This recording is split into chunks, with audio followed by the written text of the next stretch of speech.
Hello, ulam for today, alimango.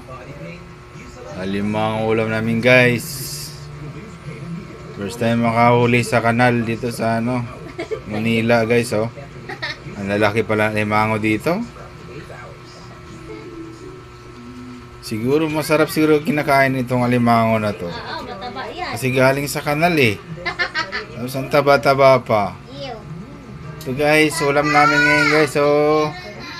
Alimango po. Ulam for today, alimango. Alimango na tinola. Yan po ang ulam namin ngayon. Tinola, it's big, big, big. Tararararararara.